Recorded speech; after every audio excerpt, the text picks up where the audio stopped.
A school story. Two men in a smoking room were talking of their private school days. At our school, said A, we had a ghost's footmark on the staircase. What was it like? Oh, very unconvincing. Just the shape of a shoe with a square toe, if I remember right. The staircase was a stone one. I never heard any story about the thing. That seems odd when you come to think of it. Why didn't somebody invent one, I wonder? You never can tell with little boys. They have a mythology of their own. There's a subject for you, by the way, the folklore of private schools. Yes, the crop is rather scanty, though. I imagine if you were to investigate the cycle of ghost stories, for instance, which the boys at private schools tell each other, they'd all turn out to be highly compressed versions of stories out of books. Nowadays the Strand and Pearson's and so on would be extensively drawn upon. No doubt. They weren't born or thought of in my time. Let's see. I wonder if I can remember the staple ones that I was told.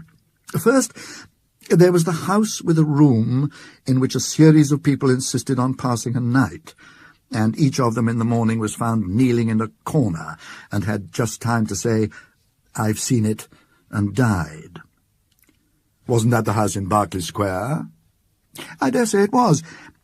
Then there was the man who heard a noise in the passage at night, opened his door, and saw someone crawling towards him on all fours, with his eye hanging out on his cheek. There was, besides, let me think, yes, the room where a man was found dead in bed with a horseshoe mark on his forehead, and the floor under the bed was covered with marks of horseshoes also. I don't know why. Also there was the lady who, on locking her bedroom door in a strange house, heard a thin voice among the bed curtains say, "Now we're shut in for the night." None of those had any explanation or sequel. I wonder if they go on still, those stories. Oh, likely enough, with additions from the magazines, as I said. You never heard, did you, of a real ghost at a private school? I thought not. Nobody has that ever I came across. From the way in which you said that, I gather that you have. I really don't know, but this is what was in my mind. It happened at my private school 30-odd years ago, and I haven't any explanation of it. The school, I mean, was near London. It was established in a large and fairly old house, a great white building, with very fine grounds about it. There were large cedars in the garden, as there are in so many of the older gardens in the Thames Valley, and ancient elms in the 3 or 4 fields which we used for our games. I think probably it was quite an attractive place, but boys seldom allow that their schools possess any tolerable features. I came to the school in September, soon after the year 1870, and among the boys who arrived on the same day was one whom I took to, a Highland boy, whom I will call MacLeod. I needn't spend time in describing him. The main thing is that I got to know him very well. He was not an exceptional boy in any way, not particularly good at books or games, but he suited me. The school was a large one. There must have been from 120 to 130 boys there as a rule, and so a considerable staff of masters was required, and there were rather frequent changes among them. One term, perhaps it was my 3rd or 4th, a new master made his appearance. His name was Sampson. He was a tallish, stoutish, pale, black-bearded man. I think we liked him. He'd travelled a good deal and had stories which amused us on our school walks, so that there was some competition among us to get within earshot of him. I remember, too, dear me, I've hardly thought of it since then, that he had a charm on his watch-chain that attracted my attention one day, and he let me examine it. It was, I now suppose, a gold Byzantine coin. There was an effigy of some absurd emperor on one side. The other side had been worn practically smooth, and he had had cut on it, rather barbarously, his own initials, G.W.S., and a date, 24th of July, 1865. Yes, I can see it now. He told me he'd picked it up in Constantinople. It was about the size of a florin. perhaps rather smaller. Well, the first odd thing that happened was this. Samson was doing Latin grammar with us. One of his favourite methods, perhaps it is rather a good one, was to make us construct sentences out of our own heads to illustrate the rules he was trying to make us learn. Of course, that is a thing which gives a silly boy a chance of being impertinent. There are lots of school stories in which that happens, or anyhow there might be. But Samson was too good a disciplinarian for us to think of trying that on with him. Now, on this occasion, he was telling us how to express remembering in Latin, and he ordered us each to make a sentence bringing in the verb memini, I remember. Well, most of us made up some ordinary sentence, such as, I remember my father, or he remembers his book, or something equally uninteresting. And I dare say a good many put down memino librum meum, and so forth. But the boy I mentioned, MacLeod, was evidently thinking of something more elaborate than that. The rest of us wanted to have our sentences passed and get on to something else, so some kicked him under the desk, and I, who was next to him, poked him and whispered to him to look sharp. But he didn't seem to attend. I looked at his paper and saw he had put down nothing at all. So I jogged him again, harder than before, and upbraided him sharply for keeping us all waiting. That did have some effect. He started and seemed to wake up, and then very quickly he scribbled about a couple of lines on his paper and showed it up with the rest. As it was the last, or nearly the last, to come in, and as Samson had a good deal to say to the boys who had written Meminiscimus Patri Meo and the rest of it, it turned out that the clock struck 12 before he had got to MacLeod, and MacLeod had to wait afterwards to have his sentence corrected. There was nothing much going on outside when I got out, so I waited for him to come. He came very slowly when he did arrive, and I guessed there'd been some sort of trouble. "Well," I said, "what did you get?" "Oh, I don't know," said MacLeod, "nothing much. But I think Samson's rather sick with me." "Why? Did you show him up some rot?" "No fear," he said. "It was all right as far as I could see. It was like this. Memento, that's right enough for remember, and it takes a genitive. Memento putei inter quatuor taxos." "What silly rot," I said. "What made you shove that down? What does it mean?" "That's the funny part," said MacLeod. "I'm not quite sure what it does mean. All I know is, it just came into my head and I corked it down. I know what I think it means, because just before I wrote it down, I had a sort of picture of it in my head. I believe it means, remember the well among the four, what are those dark sort of trees that have red berries on them? Mountain ashes, I suppose you mean?" "I never heard of them," said MacLeod. "No, I'll tell you. Yews." "Well, and what did Samson say?" "Why, he was jolly odd about it. When he read it, he got up and went to the mantelpiece and stopped quite a long time without saying anything, with his back to me.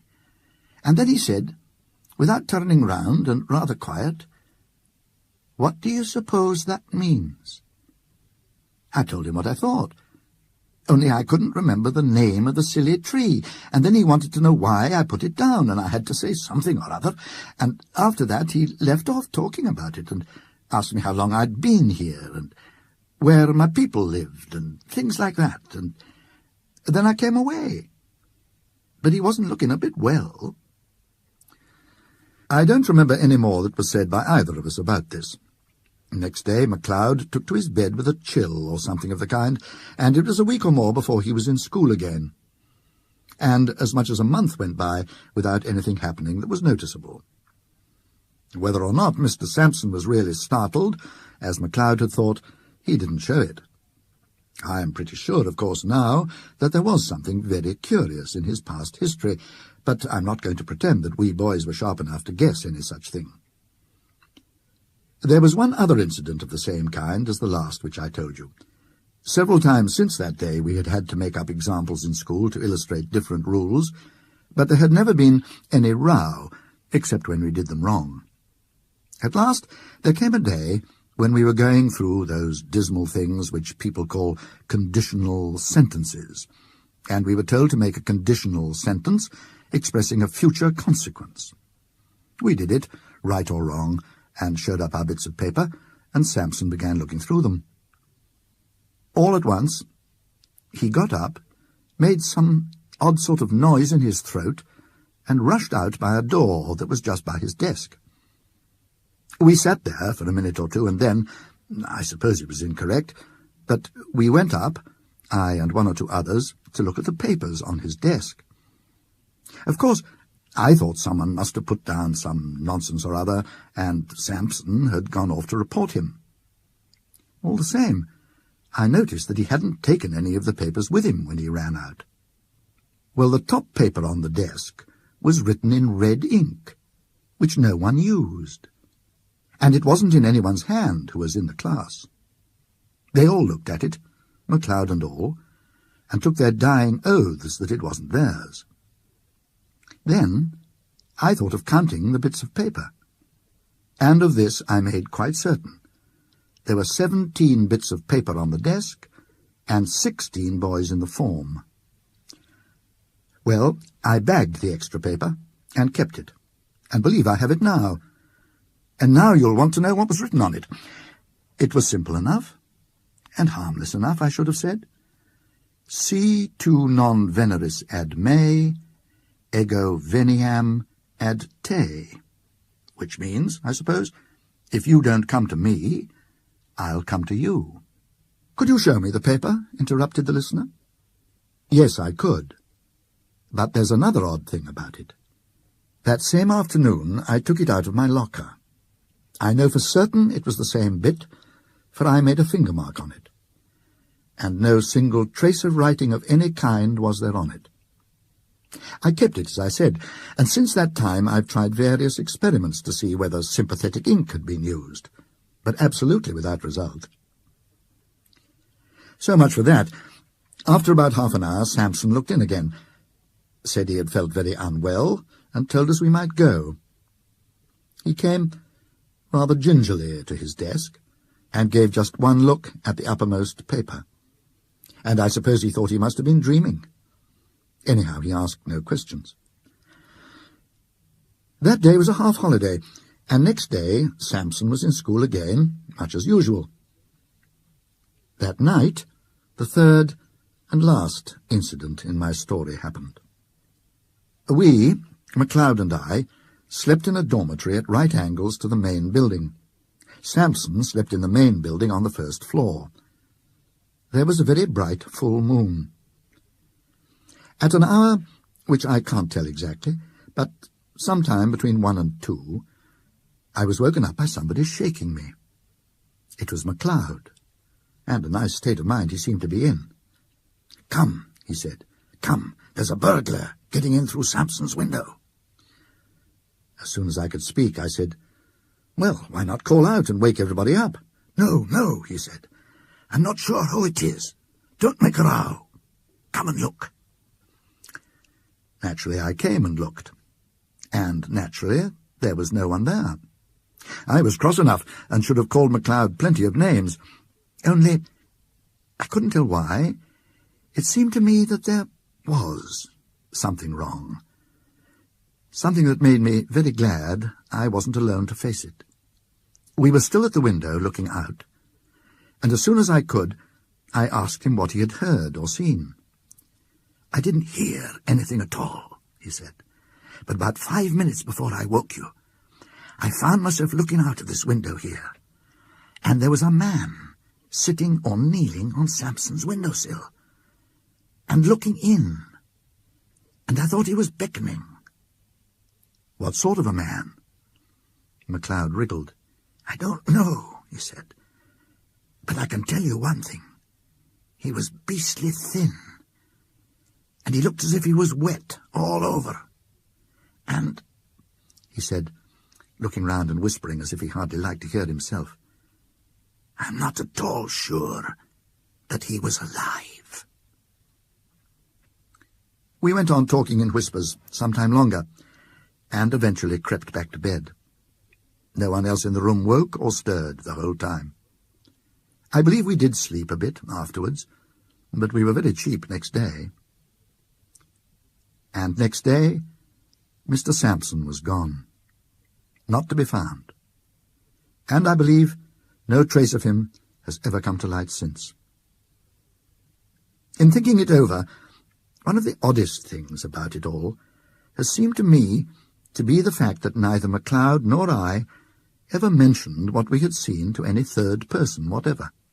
Of course, no questions were asked on the subject, and if there had been, I'm inclined to believe that we could not have made any answer. We seemed unable to speak about it. "That is my story," said the narrator. "The only approach to a ghost story connected with the school that I know, but still, I think, an approach to such a thing." The sequel to this may perhaps be reckoned highly conventional, but a sequel there is, and so it must be produced. There had been more than one listener to the story, and in the latter part of that same year, or of the next, one such listener was staying at a country house in Ireland. One evening, his host was turning over a drawer full of odds and ends in the smoking room. Suddenly he put his hand upon a little box. "Now," he said, "you know about old things. Tell me what that is." My friend opened the little box, and found in it a thin gold chain with an object attached to it.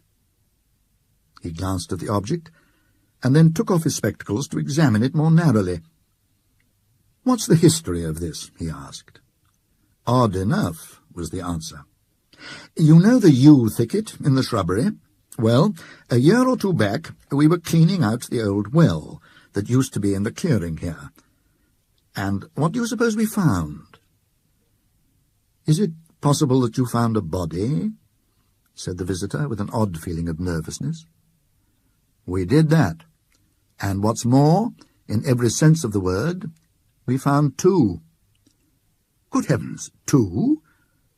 Was there anything to show how they got there? Was this thing found with them?" "It was, among the rags of the clothes that were on one of the bodies. A bad business, whatever the story of it may have been. One body had the arms tight round the other. They must have been there 30 years or more, long enough before we came to this place. You may judge we filled the well up fast enough. Do you make anything of what's cut on that gold coin you have there?" "I think I can," said my friend, holding it to the light. But he read it without much difficulty.